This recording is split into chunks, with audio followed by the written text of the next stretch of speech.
Hai Sobat Maigen, salam bahagia untuk kita semua. Berjumpa dengan saya dalam sharing hidup alamiah. Ini adalah episode perdana.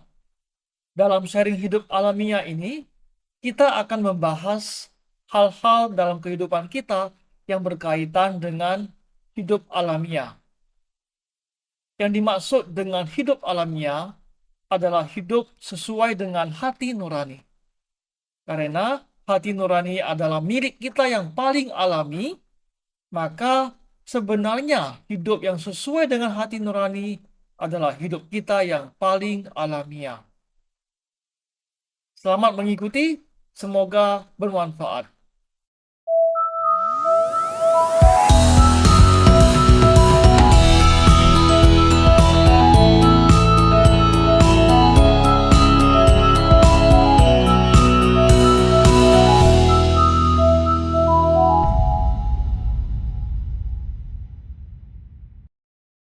Mari kita mulai dengan sebuah kisah kecil. Di suatu kota kecil, ada dua orang teman. Namanya Kyo-an dan satu lagi Kyung-chun. Kyo-an adalah seorang yang sangat malas. Dia lebih suka berbaring di bawah pohon, menatapi langit, melihat awan-awan, dan berpikir tentang hal-hal yang nggak penting.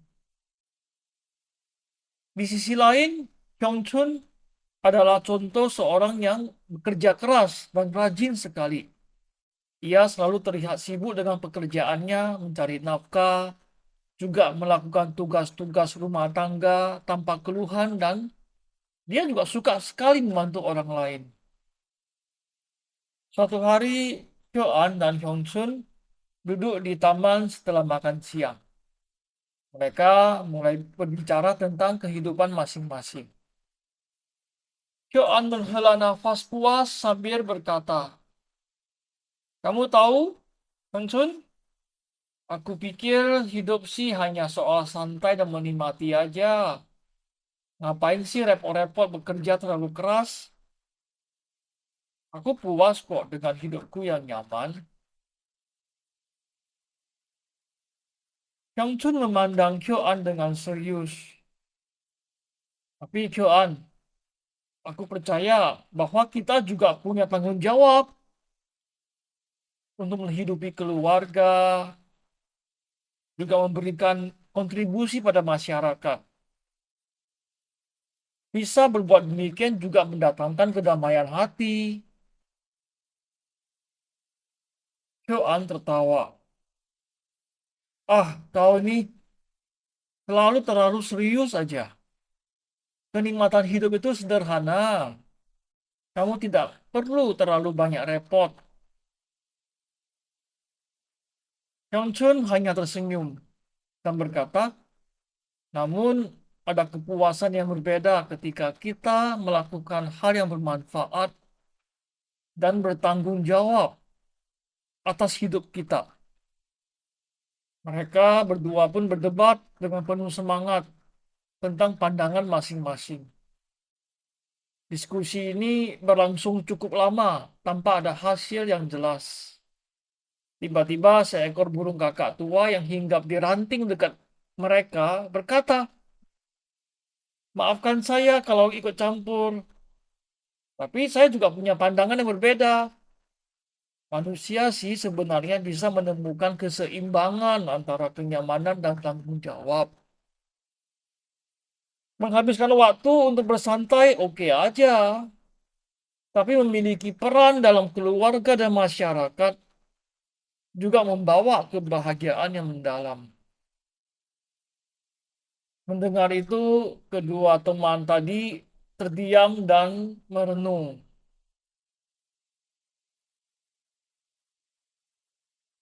Bagaimana menurut Anda?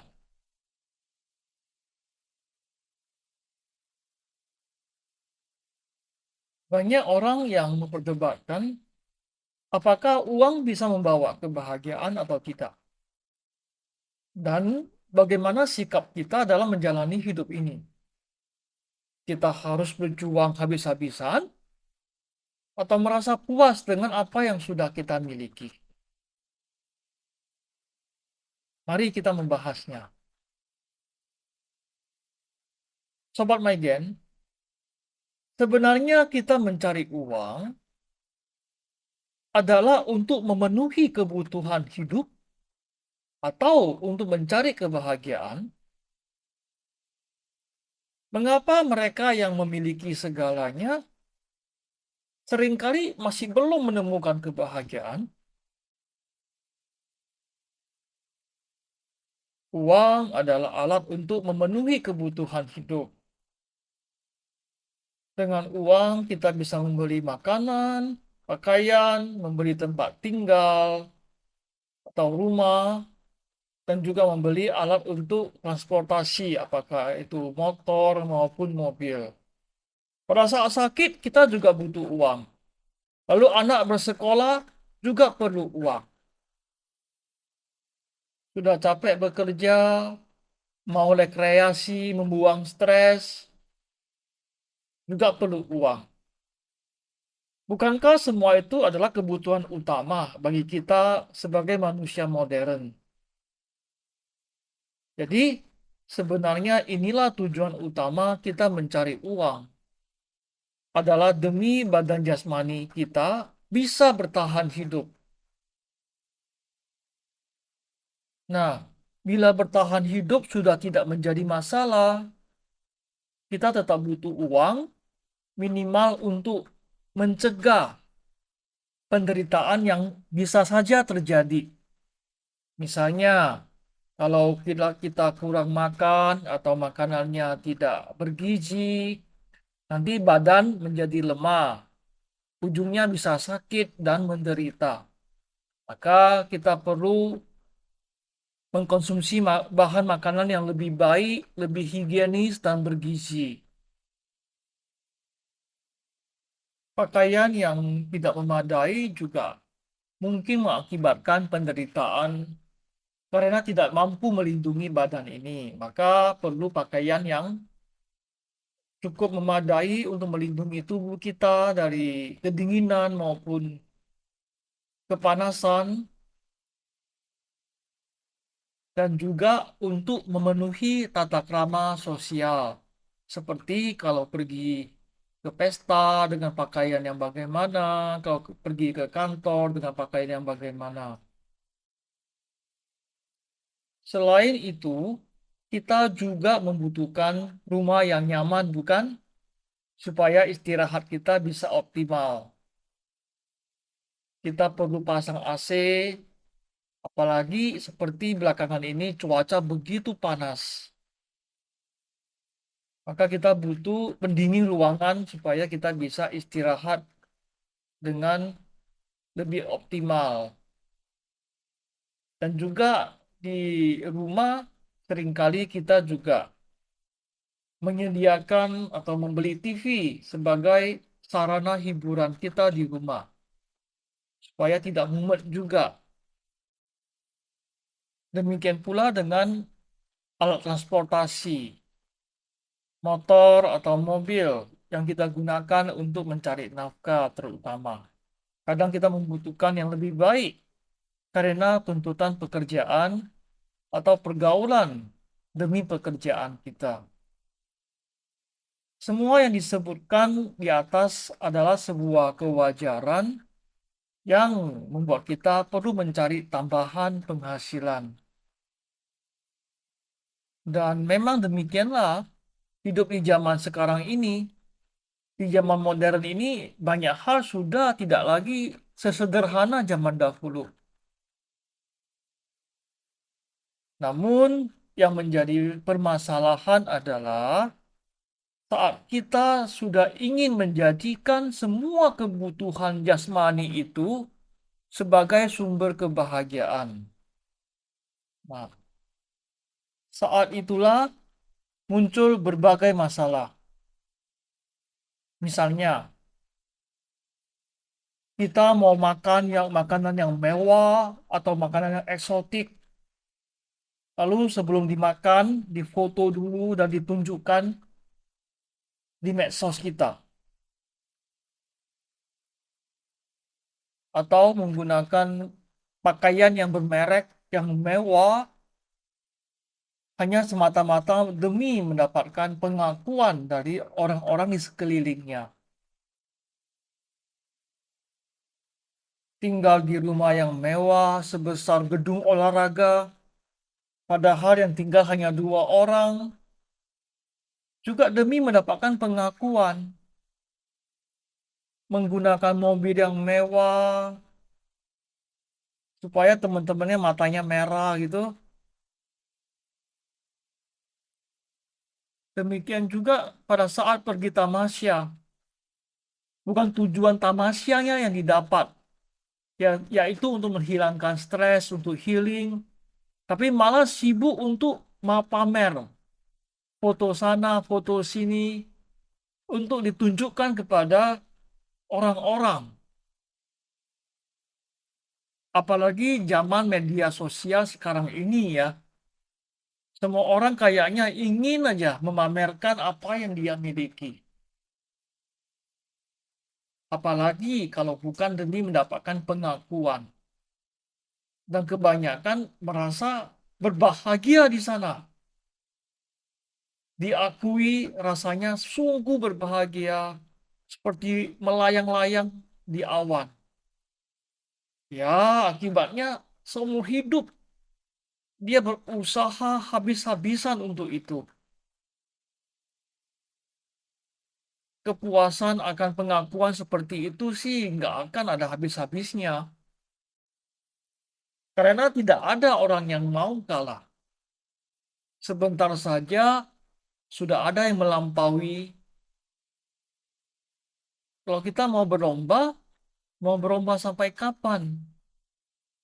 Ujung-ujungnya hanya ada stres, depresi, bukan kebahagiaan yang didapat. Tapi kadang orang bukan yang nggak tahu ya, kebanyakan hanya terbawa arus dan susah untuk menolak. Dia bilang apa? Medsos kan buat gaya. Kalau nggak ada medsos, gua juga mati. Mati gaya. Kalau begitu ya buat juga deh. Memang kesenangan yang didapat dari pemenuhan kebutuhan jasmani bukanlah kebahagiaan, namun hanya kepuasan sementara. Karena badan jasmani ini tidak bisa memberikan kebahagiaan, hanya kepuasan. Dan kepuasan bukanlah kebahagiaan, karena kepuasan itu sangat rapuh, gampang sirna, dan seringkali membuat ketagihan. Akhirnya malah menjadi sumber penderitaan bagi kita.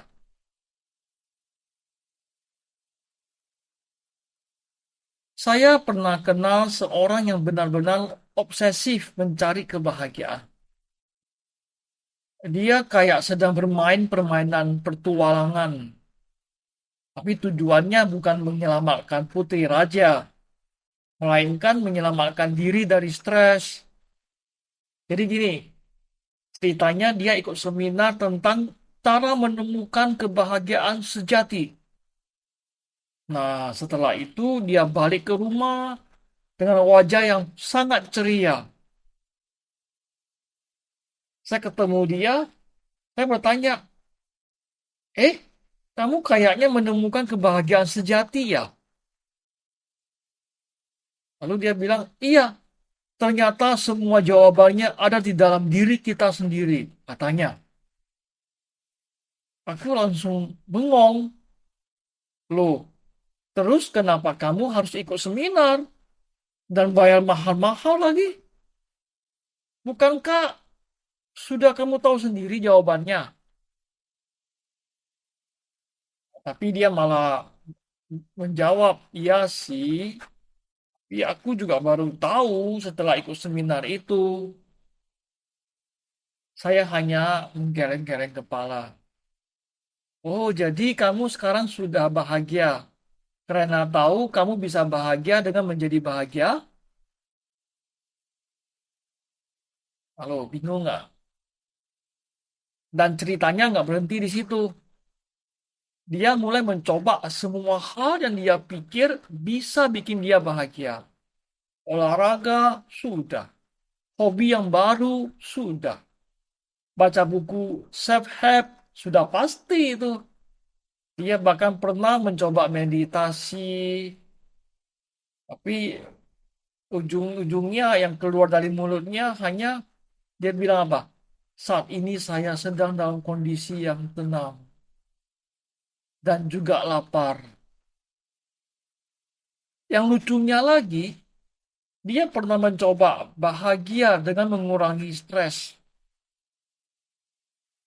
Akhirnya, suatu hari dia datang pada saya dengan ekspresi yang lelah.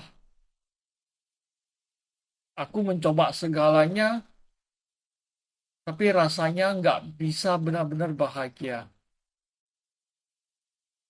Saya cuma bisa tersenyum.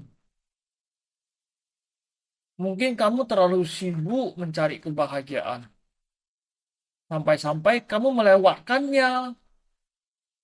Pernahkah Anda bertanya pada diri sendiri, apakah ada aspek kehidupan yang saya lewatkan? Kehidupan kita memiliki tiga sisi atau aspek, jasmani, mental, dan spiritual. Seperti halnya jasmani, mental dan spiritual kita pun perlu dipenuhi kebutuhannya. Mental dan spiritual sangat dekat dan berkaitan. Supaya tidak ribet, kali ini kita gabung menjadi satu pembahasannya. Untuk detailnya nanti kita bisa bahas pada kesempatan yang akan datang. Bila kebutuhan mental dan spiritual sudah kita penuhi, maka datanglah kebahagiaan. Karena kebutuhan mental spiritual juga merupakan kebutuhan kita yang dasar. Di bawah ini beberapa contoh kebutuhan mental spiritual yang paling dasar yang dapat dilakukan oleh siapa saja yang bersedia, yang seharusnya memang dilakukan oleh setiap orang. Yang pertama, memenuhi tugas dan tanggung jawab dasar sebagai seorang manusia. Jadilah suami yang baik, istri yang baik, anak yang baik, saudara yang baik, atasan atau bawahan, menjadi teman atau rekan yang baik. Perilaku ini ya didorong oleh sikap menghormati semua orang. Semua orang kita hormati. Sobat Maigen, hati nurani adalah yang paling universal. Setiap orang memiliki hati nurani yang sama, yang merupakan bagian dari roh Tuhan. Jadi, menghormati sesama berarti kita menghormati Tuhan Sang Pencipta. Tidak peduli bagaimana penampilan luar seseorang, atau tingkat intelektualnya, maupun statusnya di masyarakat. Semua memiliki hati nurani yang sama, yang pantas untuk dihormati. Kita ambil contoh yang ringan-ringan saja. Kan sering kita lihat ya, orang-orang bila ke suatu tempat hanya menyapa pemimpin atau para senior saja. Sedangkan yang lain tidak disapa. 连装师早安, Hancu 早安, dan berhenti sampai di situ. Padahal di kiri kanannya ada beberapa orang yang lain. Ada lagi yang ajarin anaknya untuk menyapa dan menghormat. Sampai kepala sang anak ditunduk-tundukin hanya kepada Tian Chuan Si. lalu tidak ajarin anaknya menghormat kepada yang lainnya. Tidakkah yang lain pun memiliki bagian roh Tuhan? Bila kita menghormati segalanya, segalanya dihormati, kita pasti akan lanjut menyapa yang lainnya. 平常师早安，摊主早安，各位家人早安. Begitu kan enak. Anak-anak juga belajar untuk menghormati semua orang, bukan hanya kepada Tian Chuan Shi. Ini baru cara membangun karakter yang tepat. Bisa senantiasa menghormati semua orang selalu dihormati. Ini saja sudah mendatangkan kedamaian di dalam hati, memunculkan kebahagiaan yang mendalam. Nah, kita lihat yang kedua, memberi manfaat dan kebaikan kepada sesama. Kita memandang semua orang adalah satu keluarga. Maka kita memberi kebaikan padanya tanpa pamrih, tanpa perlu balasan. Hati nurani adalah yang maha bajik. Memberi manfaat dan kebaikan sudah merupakan kebutuhan hati nurani. Bila tidak dipenuhi kebutuhannya, bagaimana bisa berbahagia? Kebutuhan nurani itu seperti badan kita butuh makan. Ya bukan? Kalau kita makan, perlu nggak diakui? Perlu nggak dipuji? Kan lucu ya kalau ada yang bilang, tadi saya sudah makan nasi, masa kamu nggak puji saya? Kalau ada begitu mungkin itu ODSKJ kali ya, kalau istilah sekarang. Orang dengan sedikit gangguan jiwa, ya kasih tambahan kata sedikit lah, biar lebih halus. Jadi manusia itu adalah makhluk sosial. Memang dari sananya ditakdirkan untuk saling membantu dan memberi. Maka ada pepatah kuno yang mengatakan, membantu orang adalah akar dari kebahagiaan. Yang ketiga adalah mampu menikmati alam raya ini dengan penuh syukur. Menikmati beraraknya awan di langit yang biru, menikmati indahnya kicauan burung maupun suara jangkrik di waktu malam,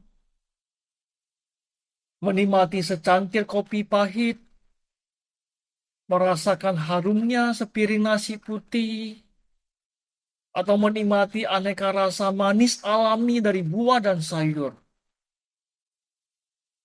Bahkan bisa menikmati semua kondisi suka dan duka yang silih berganti dalam kehidupan kita. Mengapa bisa menikmati semua itu? Karena alam raya dan seluruh isinya ternyata berbudi kepada saya. Dari langit bumi, semua tumbuhan dan hewan, sampai kepada semua manusia yang kita kenal atau yang tidak kenal. Kita ambil contoh, sepiring nasi putih yang terhidang di depan kita. Prosesnya cukup panjang, bumi menjadi tempat bertumbuh, langit menyediakan cahaya dan hujan, hewan-hewan kecil membantu menyuburkan tanah, lalu ada petani yang mengerjakan dan merawat padi di sawah, kemudian dipanen, diolah, dari padi menjadi beras, juga ada tenaga mengangkut beras, ada Pak Supir juga yang mengangkutnya ke pasar. Lalu setelah dibeli, ada tukang masak yang memasak nasi tersebut. Jadi kalau kita berpikir kembali, orang-orang yang berbudi dan alam yang berjasa kepada kita itu sungguh kelihatan di dalam sepiring nasi. Sepiring nasi yang membuat kita mampu untuk bertahan hidup. Maka sudah sepantasnya lah kita mensyukuri segala berkah yang kita peroleh. Selangkah lebih maju lagi, semua kejadian yang kita hadapi, baik menyenangkan maupun menyakitkan, ternyata juga ada hikmah dan manfaatnya bagi pertumbuhan batin kita. Untuk memiliki pandangan yang demikian, kita perlu belajar memandang kehidupan ini dengan hati nurani. Dalam hal ini, sifat hati nurani yang maha sempurna. Dalam hati nurani yang maha sempurna, hidup dan kehidupan ini adalah indah dan sempurna, tanpa perlu sesuatu yang wah atau luar biasa. Hidup saja sudah membuat saya berbahagia.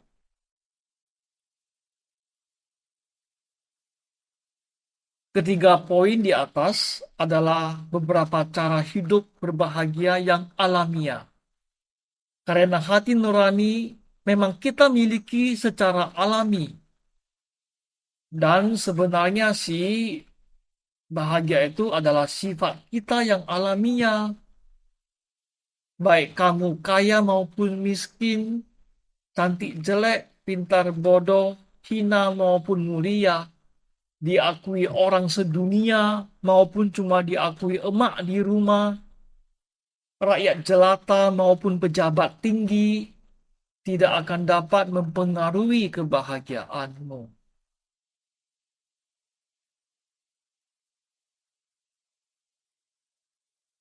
Kesimpulannya dari pembahasan kita,